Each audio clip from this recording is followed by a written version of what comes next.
Hello students, आज का topic है how to solve algebraically pair of linear equations. इससे पहले के वीडियो में मैंने आपको बताया कि पेयर ऑफ लीनियर इक्वेशन का ग्राफिकली सॉल्यूशन कैसे करना है।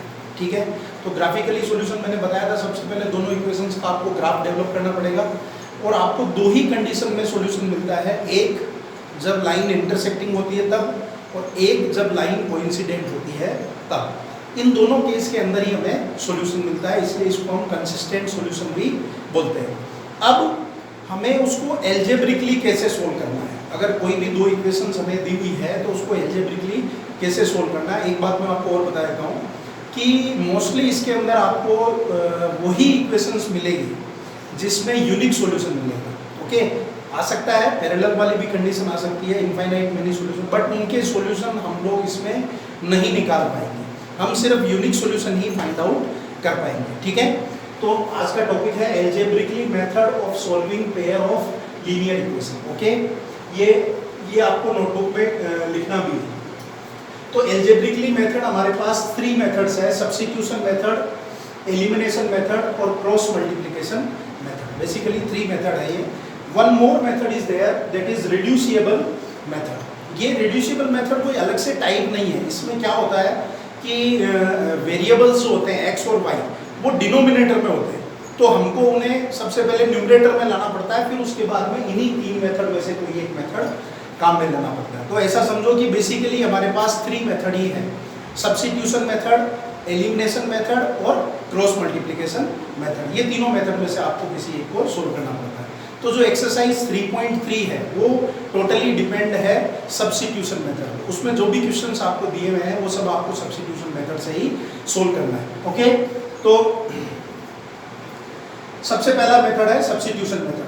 मैं उसका एग्जांपल नंबर 7 आपको बता रहा हूँ। दो इक्वेशंस आपको गिवन है, 7x minus 15y is equal to 2 and x plus 2y is equal to 3। ध्यान से समझना, एक बार मेथड समझ जाओगे उसके बाद करने में कहीं पे भी दिक्कत नहीं आएगी। ठीक है, सब्स्टिट्यूशन मेथड जैसा कि नाम से ही हमको लग रहा है, सब्स्टिट्यूशन, सब्स्टिट्यूट करना है। इसमें किसी भी एक वेरिएबल को हमें सब्स्टिट्यूट कर देना है। जैसे एक इक्वेशन में 2 वेरिएबल होते हैं x और y, अब हम चाहे तो x को भी सब्स्टिट्यूट कर सकते हैं और y को भी सब्स्टिट्यूट कर सकते हैं। ठीक है, तो देखो ये 2 इक्वेशन है। अब इसको इनमें देखो दोनों में से छोटा, मतलब जो थोड़ा सा इजी इक्वेशन आपको कौन सा लग रहा है, तो बेसिक नीचे वाला है ना। तो इसमें से अब आप x की भी वैल्यू निकाल सकते हो या y की भी वैल्यू निकाल सकते हो, इट्स डिपेंड ऑन यू। और उसकी वैल्यू निकाल करके दूसरी इक्वेशन में आपको वो पुट करना है।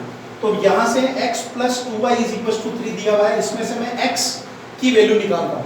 तो यहाँ से x की वैल्यू क्या हो जाएगी, 2y को उधर भेज दो तो ये हो जाएगा 3 माइनस 2y। तो x की वैल्यू हमको मिल गई 3 minus 2y। Now put value of x in equation number 1। Equation जिससे निकाला है उसमें पुट नहीं करना है, जिसमें से निकालोगे उसके अलावा जो दूसरी इक्वेशन है उसमें हमको उस वैल्यू को पुट करना है। तो यहाँ से x की वैल्यू है 3 माइनस 2y, ये 3 माइनस 2y इसमें पुट करो। तो यहाँ पे पुट करोगे तो क्या हो जाएगा, 7 ब्रैकेट में 3 माइनस 2y, यहाँ पे माइनस 15y और इज इक्वल टू 2। अब इसको 7 से मल्टीप्लाई करो, 7 3 जा 21, 7 2 जा 14, यहाँ पे माइनस 15y और इज इक्वल टू 2। तो यहाँ पे क्या हो गया, 21 को मैंने उधर भेज दिया तो 2 माइनस 21 और इन दोनों को ऐड किया तो हो गया माइनस 29y। माइनस से माइनस कैंसिल हो जाएगा तो y इज इक्वल टू क्या मिल गया हमें, 19/29। ये y की वैल्यू मिल गई हमें। अब हमें x की वैल्यू और फाइंड करनी है। तो क्या करना पड़ेगा, इस y की जो वैल्यू आई है वो आप किसी भी इक्वेशन में पुट कर सकते हैं। मैं इसको इक्वेशन नंबर 3 में पुट कर देता हूँ। तो 3 में मैंने इसको पुट किया तो ये हो गया 3 माइनस 2 इंटू y की वैल्यू 19/29, 19 इंटू 2 38/29, इसका एलसीएम लोगे तो आएगा 29। यहाँ पे आ गया 87, 29 इंटू 3 87 माइनस 38, सोल्व किया तो आ गया 49/29। ओके, तो ये हमें x और y की वैल्यू मिली। आप इसके बाद क्वेश्चन खत्म करने के बाद नीचे वापस एक लाइन में लिख भी सकते हो, hence value of x is equal to this and y is equal to this. ये सब्स्टिट्यूशन मेथड है। ठीक है, next example, example number 8। Example number 8 में ऐसा दिया हुआ है, जो एक क्वेश्चन किया था हमने एक्सरसाइज 3.1 में, आफ्ताब और उसकी डॉटर वाला, उसमें हमने उसको x और y माना मैंने इसको बुक के अकॉर्डिंग ही ले लिया एस और टी में, उससे कोई फर्क नहीं पड़ता। आप एक्स और वाई लेके भी करोगे तो भी आंसर सेम आएगा, ठीक है। तो देखो उसमें बेसिकली जो दो इक्वेशंस हमारी बनी थी वो ये थी कि 7 इयर्स बिफोर आफ्ताब की एज उसकी डॉटर की एज का 7 टाइम्स मल्टीपल है, और आफ्टर 3 इयर्स आफ्ताब की एज उसकी डॉटर की एज का 3 टाइम्स मल्टीपल है। तो ये दो इक्वेशन है। अब हमको सबसे पहले क्या करना है, इन दोनों इक्वेशंस को ax plus by plus c is equal to 0 के फॉर्मेट में लाना है। तो देखो यहाँ पे मैंने इसको सोल्व किया, 7 को मल्टीप्लाई कर दो, यहाँ आ जाएगा 70 माइनस 49, तो ये हो गया s माइनस 70, और माइनस 7 को उधर भेजा तो हो गया प्लस 7, तो यहाँ पे आ गया माइनस 42। ओके, ऐसे इसको सोल्व कर लो, 3 से मल्टीपल किया 3t प्लस 9, 3t को मैंने इधर भेज दिया, यहाँ पे आ गया 6। तो ये हमारी इक्वेशन नंबर फर्स्ट और इक्वेशन नंबर सेकंड होगी। हमको कोशिश ये करना है कि कभी भी इक्वेशन का अगर रूप चेंज नहीं है, मतलब वो अच्छे उसमें नहीं है, तो हमको सबसे पहले उसको ax plus by plus c is equal to 0 के फॉर्मेट में लाना पड़ेगा, ठीक है। अब फिर वही प्रोसीजर, देखो दोनों में से कौन सी इक्वेशन ऐसा तुमको इजी लग रहा है, हल्का लग रहा है, तो ये वाला इक्वेशन तो मैं यहाँ से s की वैल्यू निकाल लेता हूँ। मैंने बोला आप किसी की भी वैल्यू निकाल सकते हो, ये जो मैं बोल रहा हूँ ये इसलिए है ताकि इक्वेशन सोल्व करते टाइम आपको ज़्यादा प्रेशर नहीं आए, ठीक है। तो यहाँ से s की वैल्यू मिल गई 6 प्लस 3t, ये s की वैल्यू आप इस इक्वेशन नंबर फर्स्ट में पुट कर दो। ये मैंने इसको इक्वेशन नंबर फर्स्ट में पुट किया, तो मुझे t की वैल्यू मिल गई 12। अब ये t की वैल्यू 12 आप किसी भी इक्वेशन में पुट कर सकते हो। सेम मैं फिर इक्वेशन नंबर 3 में पुट कर रहा हूँ, तो ये हो जाएगा s is equal to 6 plus 3 into 12, तो यहाँ पे आ गया s is equal to 6 plus 36, तो s इज इक्वल टू 14। और फिर उसका नीचे जो भी आंसर है वो आपको लिख देना है। इसमें आफ्ताब और उसकी डॉटर की एज पूछी थी, तो हम यहाँ पे लिखेंगे so Aftab and his daughters ages are 42 and 12 years old. कभी भी क्वेश्चन करते हो तो उसको उसके नीचे उसका मोरल आना चाहिए, उसका जो मेन आंसर है वो आपको नीचे उसको लिखना चाहिए फिर से, ठीक है। नाउ एग्जाम्पल नंबर 9,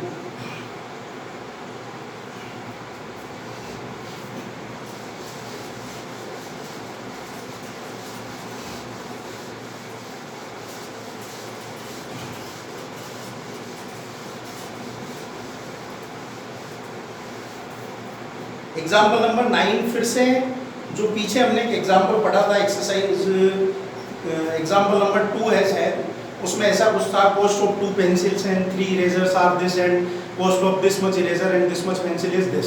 तो उसमें हम लोग क्या करते हैं, कॉस्ट ऑफ इरेजर मान लेते हैं x, कॉस्ट ऑफ पेंसिल्स मान लेते हैं y। मैं डायरेक्ट इक्वेशन लिख रहा हूँ, डायरेक्ट इक्वेशंस है एग्जाम्पल नंबर 9। तो इसमें जो इक्वेशंस गिवन है वो है 2x plus 3y is equal to 9, okay, and 4x plus 6y is equal to 18, okay. ये हमारी इक्वेशन नंबर फर्स्ट और ये इक्वेशन नंबर 2। ये already ax plus by plus c is equal to 0 के format में है, so there is no need to change it, okay. Now इन दोनों में से किसी भी एक इक्वेशन से आप x की वैल्यू निकालो, तो सपोज मैं यहाँ से x की, क्योंकि इन दोनों में से मुझे इजी ये लग रही है, तो from equation number first, equation number first से y की वैल्यू क्या हो जाएगी, या x की निकाल दो, चलो x की निकाल दो, तो हो जाएगा 9 माइनस 3y अपॉन 2। पहले 3y हो जाएगा, 9 माइनस 3y, फिर x के साथ जो 2 मल्टीपल है वो नीचे डिनोमिनेटर में आ जाएगा। ये मेरी इक्वेशन नंबर है। Now put value of x in equation number, ये मैंने फर्स्ट से निकाला तो मैं इसे इक्वेशन नंबर 2 में पुट करता हूँ, तो यहाँ पे हो जाएगा 4, फिर मल्टीप्लाई x की वैल्यू क्या है 9 minus 3y upon 2 minus plus 6y is equal to 18। समझ गए, x की वैल्यू मैंने यहाँ पुट करी है इस इक्वेशन नंबर 2 में। 2 से ये कैंसिल हो गया, 2 टाइम्स 2 को ऊपर मल्टीप्लाई करो, ये हो जाएगा 9 into 2 18 minus 2 into 3 6y plus 6y is equal to 18। तो 6y कैंसिल, क्या बचा 18 इज इक्वल टू। तो देखो इसमें हमारा जो वेरिएबल था वो वेरिएबल ही गायब हो गया यहाँ से, है ना। और हमारे पास यहाँ रिजल्ट में क्या है 18 इज इक्वल टू 18। ये बात तो ट्रू है, 18 इज इक्वल टू 18 पॉसिबल है, होता है, बट मुझे x और y की वैल्यू नहीं मिलेगी। तो इसका मतलब है कि ये जो दो इक्वेशंस है, दीज आर कोइंसिडेंट इक्वेशंस, इनके अंदर हमें इनफाइनाइट नंबर ऑफ सॉल्यूशन मिलेंगे। तो आपको यहाँ नीचे लिख देना है, hence there will be no unique solution in this equations, we will find infinite many solution. जब भी ऐसी कंडीशन आ जाएगी, अगर वेरिएबल हट जाएगा और ऐसा ट्रू केस आता है, तब उसमें इनफाइनाइट नंबर ऑफ सॉल्यूशंस मिलेंगे। Okay, now example number 10।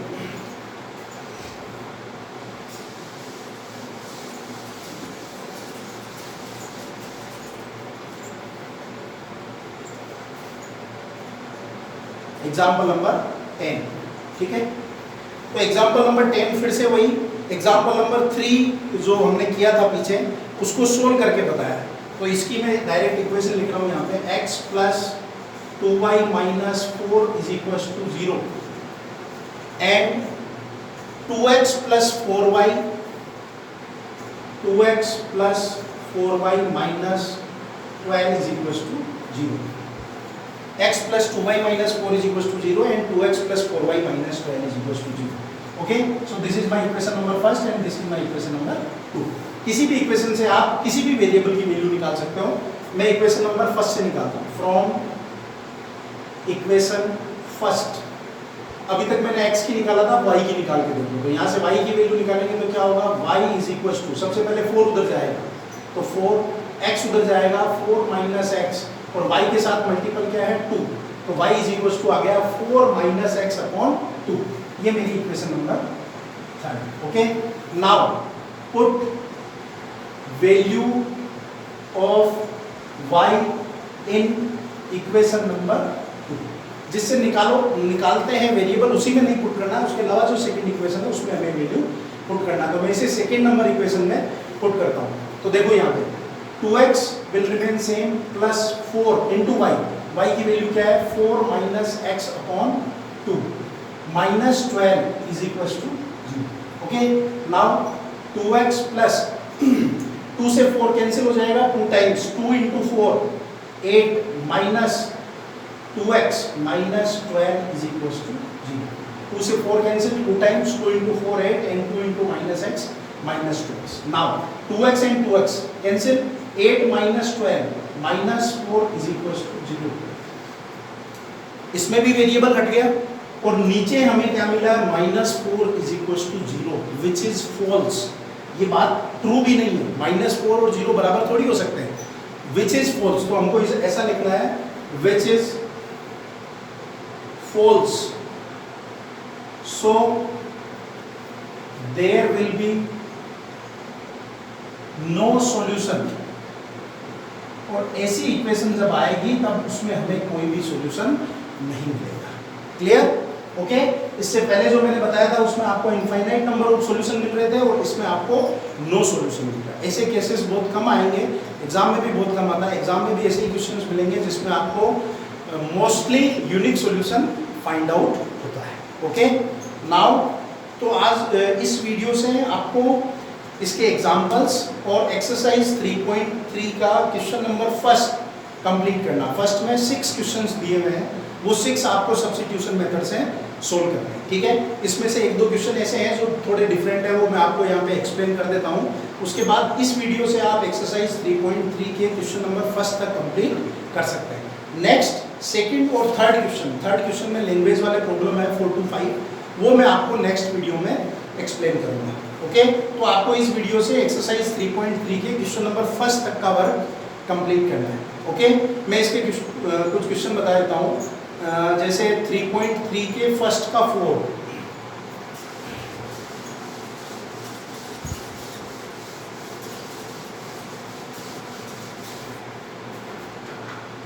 Yes, exercise 3.3 question number first का 4th, इसमें इक्वेशन दिया हुआ है 0.2x plus 0.3y is equal to 1.3, okay, and 0.4x plus 0.5y is equal to 2.3। Okay, तो इस क्वेश्चन को क्या होता है, अगर जैसे आप डायरेक्टली इसको करोगे, सीधे इसको पॉइंट से अगर सोल्व करोगे, it will be little bit typical. उसके लिए आपको क्या करना है, मैं इस पॉइंट को हटा देता हूँ सब जगह से। तो यहाँ पे क्या लिखा हुआ है 0.2x, मैं उसको कैसा लिख सकता हूँ 2/10x प्लस 0.3 को क्या लिख सकता हूँ 3/10y इज इक्वल टू 1.3 को क्या लिख सकता हूँ 13/10। अब ये 10 सब में है, ये कैंसिल हो जाएगा, तो मेरी इक्वेशन क्या बच जाएगी 2x plus 3y is equal to 13। ये मेरी इक्वेशन नंबर फर्स्ट। सिमिलरली ये भी ऐसे हो जाएगा 4/10, 5/10 एंड 23/10। 10 सबसे कैंसिल हो जाएगा, तो ये क्या बचेगा यहाँ पे 4x plus 5y is equal to 23। ये मेरी इक्वेशन नंबर। बस इसके आगे सिंपल है, आप किसी भी एक इक्वेशन से x या y की वैल्यू निकाल लो। उस x की वैल्यू अगर जैसे इससे निकालते हो तो इसमें पुट करना है और फिर उसके बाद में उसको सोल्व करना है, तो आपको x और y की दो वैल्यू मिल जाएगी। क्लियर? तो ये इसमें बस ट्रिक इतना ही है, जब भी ऐसा पॉइंट का केस आएगा then try to reduce that point. Okay, हमें वो डेसिमल पॉइंट को वहां से हटा देना है ताकि आपको कैलकुलेशन करने में थोड़ा सा इजी हो जाएगा। ओके, ऐसे ही एक क्वेश्चन नंबर फर्स्ट का फिफ्थ, उसमें रूट है, स्क्वायर रूट दिया हुआ है, वो भी मैं आपको बता देता हूँ। फर्स्ट का fifth, √2x plus √3y is equal to 0। Okay, and second is √3x minus √8y is equal to 0। ये मेरी इक्वेशन नंबर फर्स्ट और ये मेरी equation number second. We have to solve this equation by substitution method. तो क्या होता है substitution method में, हमें किसी भी एक इक्वेशन से किसी एक वेरिएबल की वैल्यू निकालनी है इन टर्म्स ऑफ अदर। तो मैं इक्वेशन नंबर फर्स्ट से लेता हूं, फ्रॉम इक्वेशन फर्स्ट। यहां से अगर मैं x की वैल्यू निकालता हूं तो क्या होगा, √2x is equal to minus √3y। इस √3y को उधर भेज दो। Now x is equal to what, minus √3/√2 into y। इस √2 को भी मैंने नीचे भेज दिया। ये मेरी इक्वेशन नंबर 3। अब इस x की वैल्यू इक्वेशन नंबर 2 में हमें पुट करना है, तो हम लिखेंगे now put value of x in equation 2। तो ये x की वैल्यू इक्वेशन नंबर 2 में पुट करेंगे तो क्या हो जाएगा, √3 into minus √3/√2 into y minus √8y is equal to 0। Clear? कुछ नहीं किया है, फर्स्ट इक्वेशन से मैंने x की वैल्यू निकाला, फिर इस x की वैल्यू को सेकंड इक्वेशन में पुट कर दिया, तो मेरा इक्वेशन ऐसा आ गया। नाउ √3 मल्टीप्लाई बाई √3 क्या हो जाता है 3। तो यहाँ पर माइनस का साइन है, तो मुझे यहाँ मिल गया -3/√2 into y minus √8y is equal to 0। Now LCM लो इसका, तो एलसीएम आ जाएगा √2, यहाँ पे कोई फर्क नहीं पड़ेगा, यहाँ पे आ गया -3y माइनस √2 इंटू √8। तो √2 इंटू √8 में क्या होता है, एक प्रॉपर्टी थी क्लास 9th में, जब √a इंटू √b होता है तो क्या हो जाता है √ab। तो यहाँ पे क्या हो जाएगा √8 इंटू √2 √16, और √16 क्या हो जाता है 4y, तो यहाँ पे आ जाएगा 4y is equal to 0। Okay, -3y and -4y -7y is equal to √2, इससे मल्टीप्लाई होके क्या हो जाएगा 0। तो y इज इक्वल टू क्या आ गया 0, क्योंकि 7 नीचे जाएगा तो 0/7 क्या होगा 0। तो हमें y की वैल्यू क्या मिल गई 0। अब ये y की वैल्यू आप इक्वेशन नंबर 3 में पुट करते हो, तो ये हो जाएगा put value of y in equation number 3। y की वैल्यू क्या है 0, यहाँ पे पुट करोगे तो क्या हो जाएगा x is equal to minus √3 into √2 into 0। तो x इज इक्वल टू, तो इसमें आपको आंसर क्या मिलेगा x is equal to 0 and y is equal to 0। ये मैंने आपको इसलिए बता दिया, मैंने सोचा कि रूट है तो आप लोग थोड़ा सा पैनिक करोगे इसको देख के, बट ऐसा कुछ नहीं है। सब्स्टिट्यूशन मेथड आप तो फॉलो करते जाओ, आंसर अपने आप निकलते जाएगा। ठीक है, तो आज के वीडियो में मैं इतना ही बताऊंगा आपको। इसमें आपको एक्सरसाइज फर्स्ट के 6 क्वेश्चन तक कंप्लीट सोल्व करना है और हो सकता है मैं आपको इस पे एक्स्ट्रा क्वेश्चंस भी दे दूँ और इसके जो लैंग्वेज प्रॉब्लम है वो मैं आपको नेक्स्ट वीडियो में बता दूंगा। ओके।